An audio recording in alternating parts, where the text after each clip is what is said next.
Hi, and welcome to the Macro Show. We talk macro and try to make sense of markets and people just buy the dip.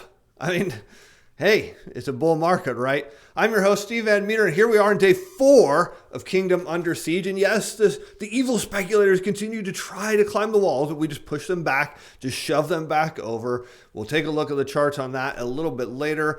On today's show, we've got Congress terminating some of the Fed's emergency lending powers. We have the Fed proving Steve right and in print. I know, crazy, right? We're going to look at the speculative positioning, see what's going on in the bond market. We've got credit data to come back to from Friday because it wasn't available.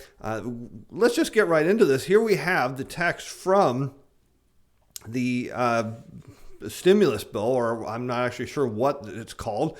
But anyways, here we see section 1005, termination of authority. And we'll just skip right down to the Federal Reserve programs or facilities in general. After December 31st, the Board of Governors of the Federal Reserve and the Federal Reserve banks shall not make any loan, purchase any obligation, asset, security, or other interest, or make any extension of credit through any program or facility established under Section 13.3 of the Federal Reserve Act, in which the Secretary made a loan guarantee, or other investment pursuant to Section 4003B, subsection 4, other than a loan submitted on or before December 14, 2020 to the Main Street Lending Program's lender portal for the sale of participation interest in such loan, provided that the Main Street Lending Program purchases a participation interest in such a loan before January 8th of next year. So effectively what's happening is the Main Street Lending Program is getting removed. Now there will be no such modification. They will not be able to modify any terms or conditions of any program unless it meets a couple exceptions. And with that, let's see if there's anything of interest here. Rule of construction. Here, nothing in this act shall be construed to modify or limit the authority of the Board of Governors of the Federal Reserve System under Section 13.3F of the Federal Reserve Act as of the day before the enactment of the CARES Act. So what you have here is, there's a lot of debate on this, of what's going on. You have Republican view, Democratic view, Steve view. Steve view, which is probably a minority held view, is the Fed shouldn't have these powers anyways. They crossed the line. They went into the gray area, and finally Congress is getting around to taking it away. Now, whether or not this is the right time or place, it doesn't matter. To me, the Fed shouldn't have these powers, so this is a good thing. Now, of course, the response will be, well, now that limits the Fed's abilities. It doesn't matter. They shouldn't have ever had these powers to begin with. So this is a step in the right direction of limiting the Fed's power. Now, of course, a lot of people think that as soon as, assuming President Biden when he takes office, I don't even know what's really going on with that, but as soon as Yellen is installed as the Treasury Secretary, that they're going to unravel the whole Federal Reserve Act. I really don't see any evidence to support that. I've not seen anything publicly stated or anything. In fact, this bill here tells you what Congress's view is. They just want to limit the Fed to what the Fed's powers should be. Now, the Fed did say today that they put out a report, and I'll try to link this in both reports, the full act or bill and this report in the comments for you. What drives U.S. Treasury reuse? Now, this is a 54-page piece, but one thing I found very interesting here, it says, we find Treasury reuse increases as the supply of available securities decrease. So what that is saying is that dealers and banks reuse or hypothecate securities over and over when the supply decreases, especially when supply declines due to Federal Reserve asset purchases. This is something I said last year in my interview on Real Vision with Brent Johnson, and a lot of people have trouble with that and don't believe it, but there it is in print. I'll link that if you're so inclined to take a look at that.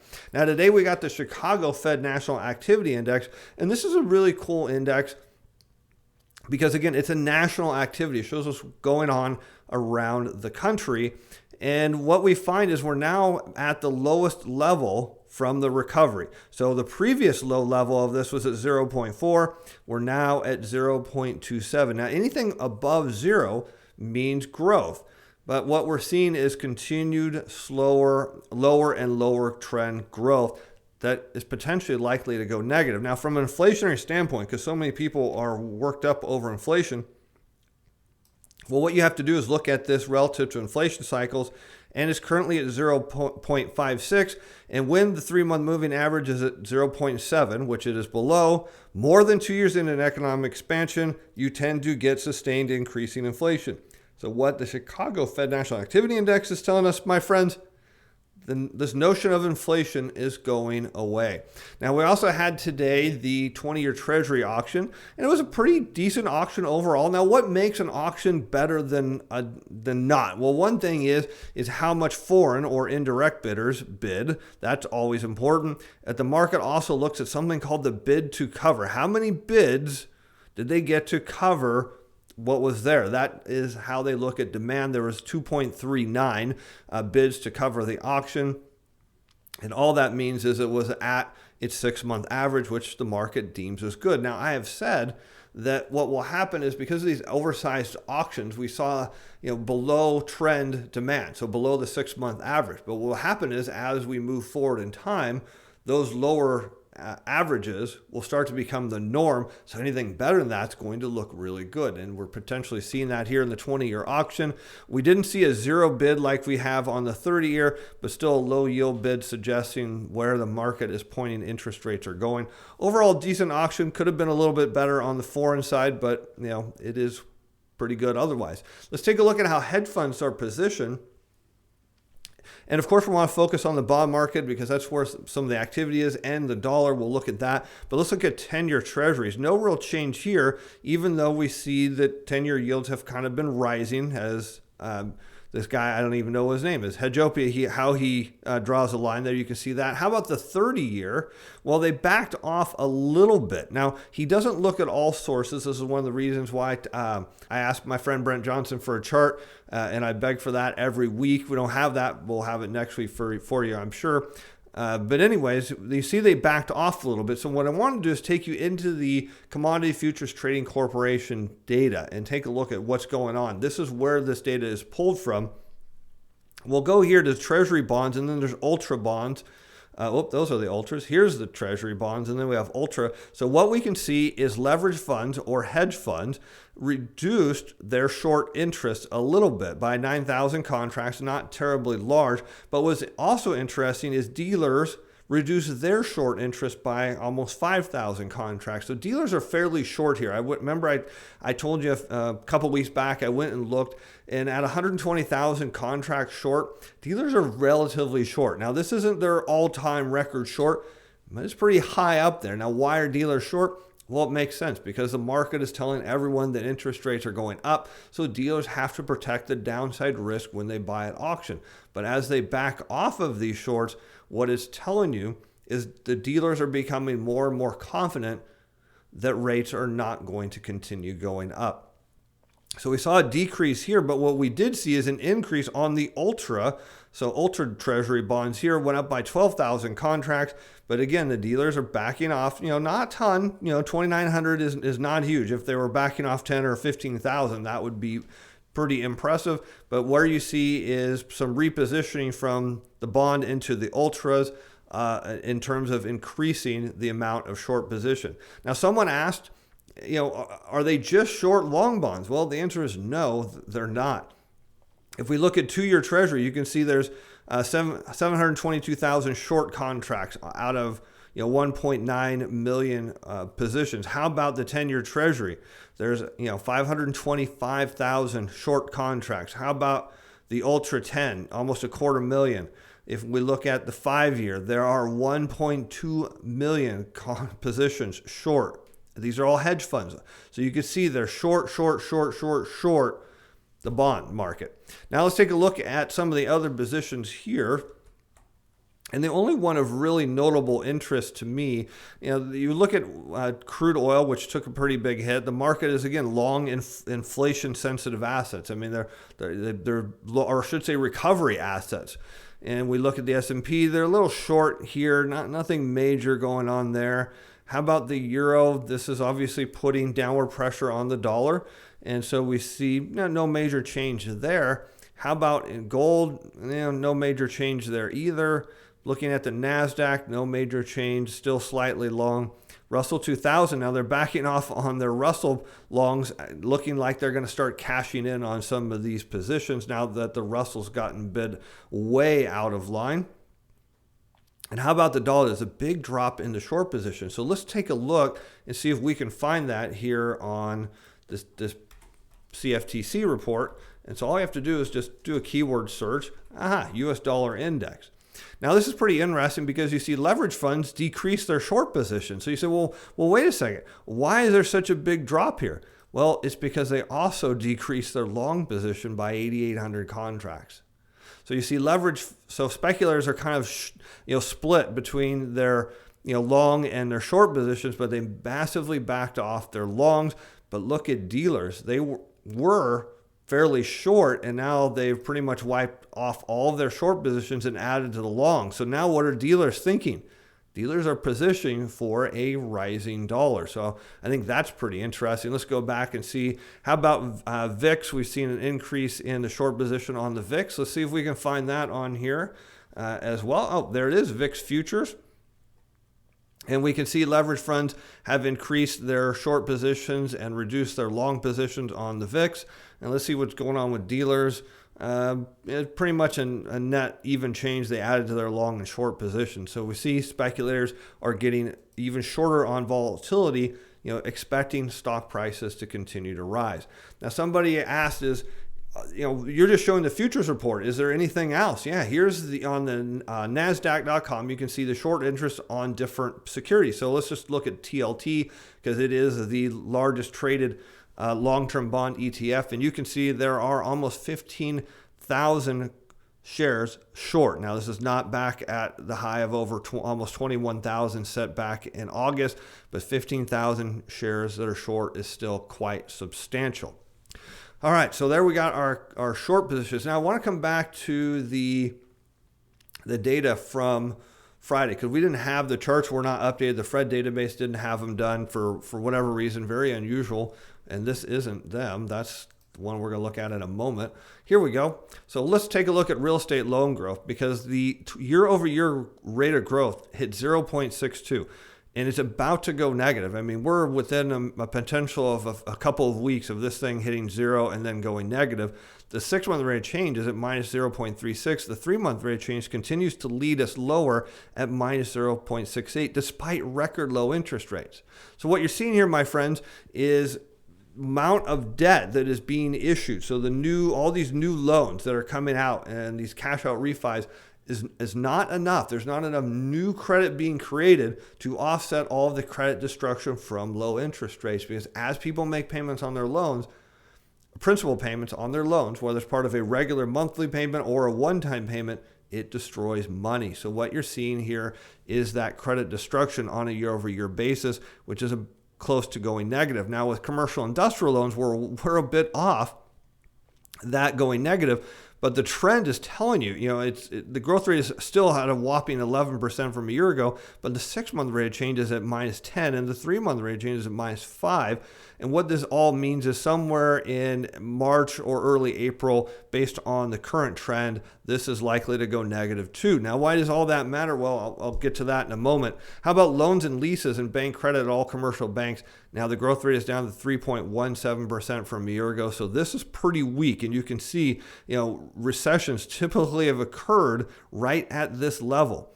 And the 6-month rate of change is at minus 3 and falling. The 3-month rate of change is at just shy of 1.5 and falling. And this rarely goes negative during a recession. Usually it gets there well afterwards. And we see that in the real estate market. You can see in the real estate chart here, it tends to go negative after the recession is over. But we're going to look a little more detail at this in a moment.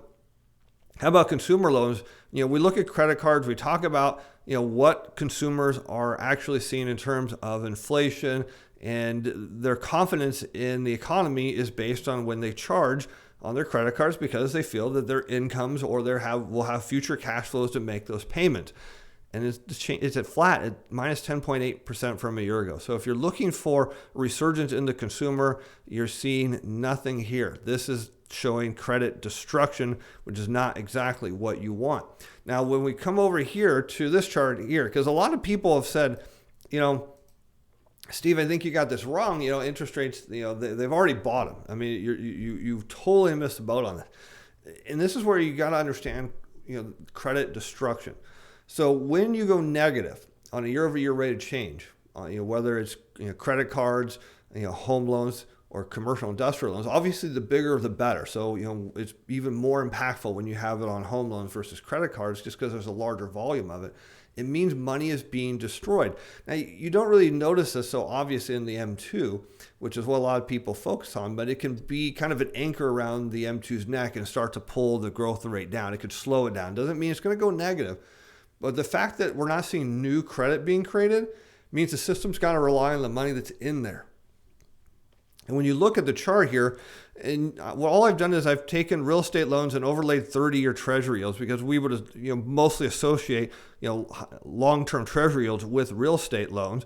And what you can see is you don't get a bottom in yields usually until after it doesn't mean you can't have bottoms, but you get a bottom in yields after you get a major contraction in credit. So you can see there's periods where yields can rise, and then all of a sudden, boom, they come way back down. So you see these credit contractions right in here are all due to people paying down on their loans and not enough new credit, and that is bearish for yields. You can see right here coming out of the 1990s recession. Real estate credit didn't contract, but the growth rate was really low, and then yields had to fall. Why? To spur credit growth. You can see it here in the dot-com bubble. Real estate growth slowed, yields went down, new all-time lows. Here it is in the great financial crisis. You see this big plunge, went negative. This is the first time in the data that I have been able to find where it went negative. That ultimately led to lower interest rates, new all-time lows. And so here we are on the verge of, residential real estate going negative, and everybody thinks that interest rates are going up. It doesn't make any sense. Now, I do want to give a bit of a compliment to one of the people who posted in the comments, because they said something really cool, and I'm going to completely modify it and change it. Because I don't remember exactly how it was worded, but I'm going to give you the overall gist. And they said, well, wait a minute, Steve. If what you're saying is true, and the Fed is reducing the supply of bonds, which we know is a fact, they are, through quantitative easing, when all these people that are bought stocks way up high, when the market eventually comes down due to the insolvency event, or maybe another liquidity event, and they end up selling and looking to go buy bonds, there's going to be a smaller supply for them to buy from. Right. And they said that has to mean the bonds are going to go way, way up. You got it. That's exactly it. So all the Fed is doing is constricting supply ahead of a point where there's going to be a massive demand for it. When people say, Steve, there's no way rates can go to zero. When you understand how much money is in the equity markets that could get repositioned into the bond market, and it won't take a lot. And then you factor all these short positions, why we look at this. So you notice that all these short positions are facing an ever decreasing supply. And you start to wonder, why aren't the banks reversing this? Because they're bringing in every possible sucker. So when you hear, like a CEO of a bank or a bank analyst come out and say, well, rates, they can only go up. Rates have to go up. All it's doing is bringing in more and more people to sell, because the banks know that the Fed is constricting supply. And when all this gets unwound, all those long positions the banks are holding are going to become massively profitable as money floods into a reduced supply of the bond market, courtesy of the Fed. Hey, I appreciate all of you being fans. Be sure to like, be sure to subscribe. We'll see you on Wednesday for the macro show. And I'm working on a special edition, a QE edition.